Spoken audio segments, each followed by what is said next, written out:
No, I don't want to have a companion.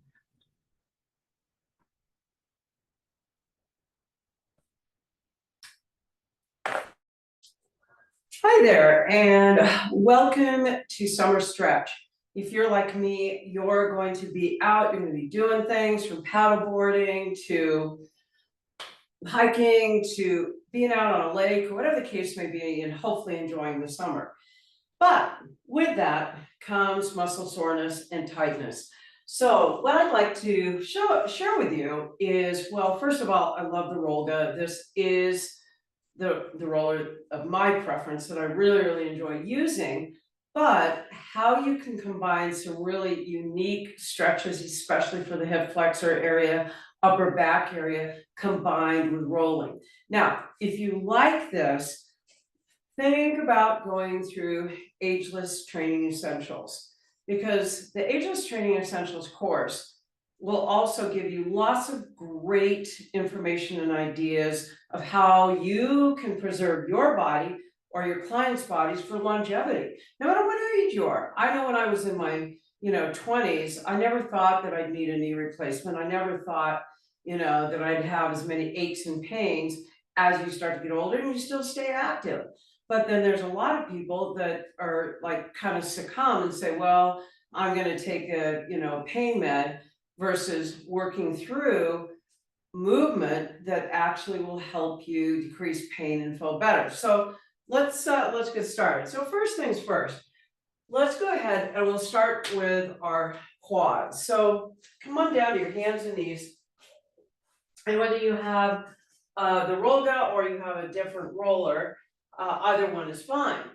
What you want to think about doing is just placing your thighs on the roller and breathe into the discomfort, because there's going to be areas of your body that are way more sensitive than others. So you just slowly start to gently roll on each area. So some people get on and they're like, oh, I'm going to go back and forth. You just want to take your time when you get on a roller, whichever one it is, and slowly start to work through those areas that are tight and uncomfortable.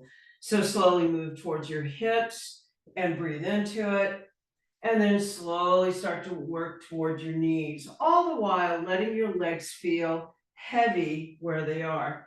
What you want to think about doing here is making 5 or 6 good passes back and forth. And I recommend, externally rotating the feet, internally rotating the feet. Maybe you even bend your knees here and feel the difference in when you do this. And how it feels, and everyone's different. Everyone's threshold to pain is different.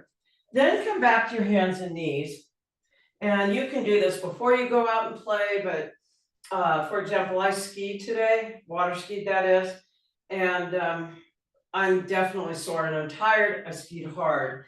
So now what I want to do is take my left foot in front, place the roller behind my heel, and press forward into the front knee until I feel a huge, delicious lengthening in the right side. So I'm lengthening here. And what you want to think about doing is looking up.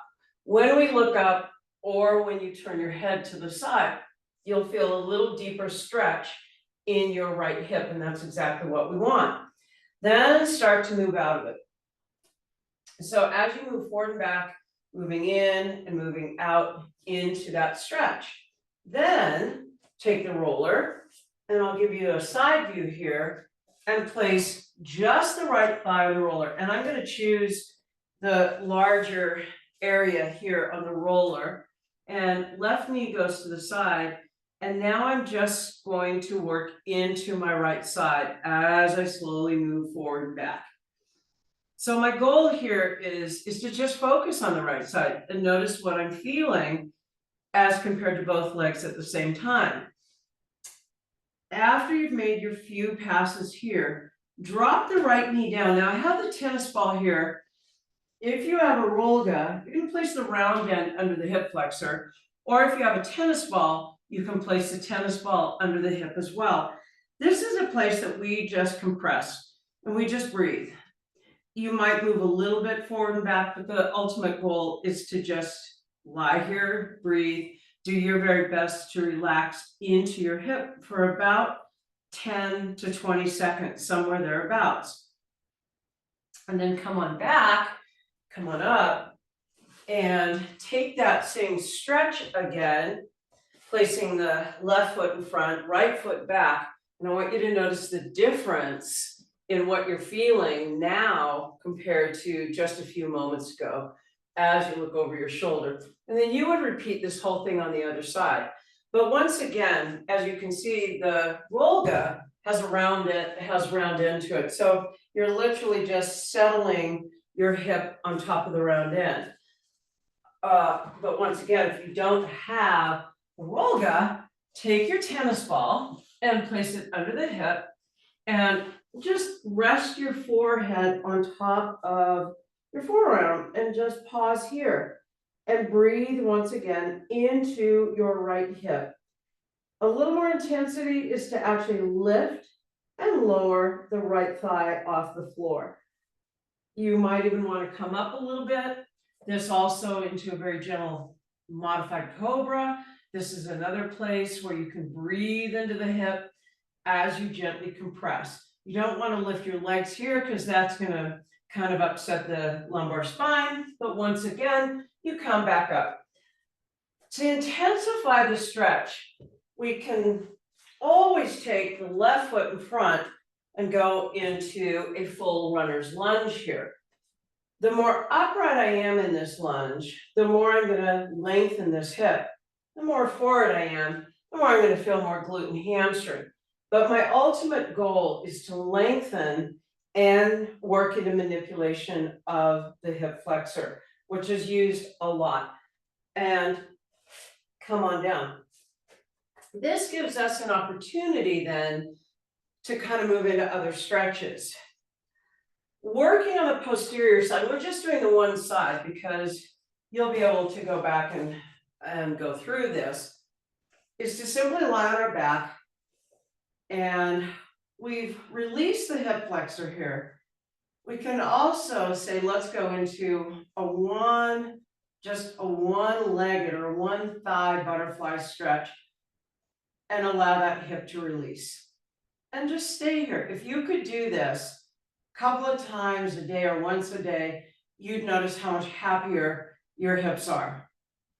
The other option to open the hip up, which I've shown in other videos, is to take our Bender ball, placing it underneath the right hip, letting the left one settle on the floor. Right knee extends, right arm extends overhead, and we simply stay here to lengthen our right hip and breathe into this. This to me is almost an evening stretch because it does allow you to feel more relaxed and more balanced in your hips by doing this, and especially if you have any tightness in your low back from activities. And once again, we just stay here for a while, then we take the ball away and notice how released we are in our hip. So all these little stretches can be done either standing or supine.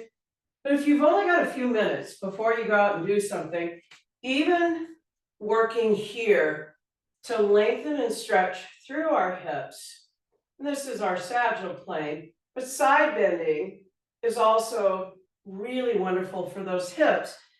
And you'll just find that you'll be a little bit more efficient and you'll probably have better mobility and stability just because you've released those hips. So this is just a simple movement that we can do for stretching for summer.